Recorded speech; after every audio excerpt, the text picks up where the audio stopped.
सहकार सहकार सहकार सहकार।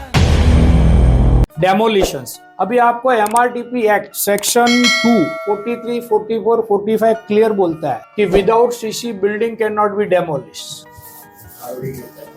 IOD कहता है without demolition he will not get CC. तो MRTP act prevail upon DCPR because DCPR a rule and not act. तो MRTP के under में government को ये परमिशन मिली कि आप रूल बना सकते हो। Rule can not override act. अब एक्ट बोलता है सर जब तक सीसी नहीं आप बिल्डिंग डेमोलिश नहीं कर सकते। और आईओडी का कंडीशन क्या मालूम है, पहले डेमोलिश करो बाद में सीसी मिलेगा।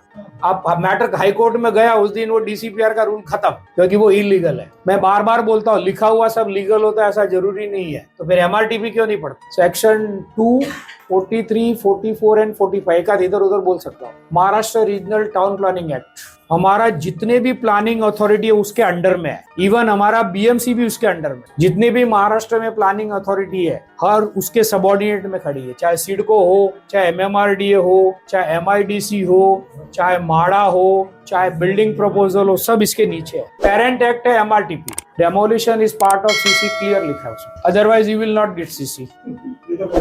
तो कॉन्ट्राडिक्ट में एमआरटीपी प्रिवेल करता है ना। तो सीसी के लिए जितनी एनओसी लगती पहले वो लाके दिखा, नहीं तो 6-6 महीने तक उनको सीसी एनओसी नहीं होती सीसी लाने के लिए। 3 या 4 सीसी बहुत डिफिकल्ट है। नंबर 1 एनवायरमेंट दिल्ली से कम 1 साल जाता है। 20,000 स्क्वायर मीटर बिल्टअप के ऊपर अगर कंस्ट्रक्शन है तो by default environment clearance Delhi का जरूरी होता है। एमसीएक्स एक्ट उसके नीचे रूल, इसके नीचे bylaws can not override rule and rule can not override act. अगर कहीं पर भी कॉन्फ्लिक्ट है तो माना जाएगा एक्ट में लिख। रेलवे का वो एनओसी लाने में बहुत मुश्किल होता है। तीसरा एयरपोर्ट अथॉरिटी का, ये 3 ही मैंने। और चौथा डिफेंस, अगर आपके आसपास डिफेंस एरिया है तो जब तक ये एनओसी समझ में नहीं आती है, अगर आपको लगता है कि एनओसी हर्डल है, महाराष्ट्र गवर्नमेंट नहीं दे रही है, तो डीए बनाओ ही मत जब तक गवर्नमेंट का क्लियरेंस नहीं है कि नहीं हम लोग एनओसी देने को तैयार है। तो जैसे डिफेंस का आज भी इश्यू चल रहा है, ये मिलती ही नहीं है। एविएशन अथॉरिटी का आज भी इश्यू है, या एनओसी मिलती ही नहीं है, उसका जो भी एरिया होगा डायम।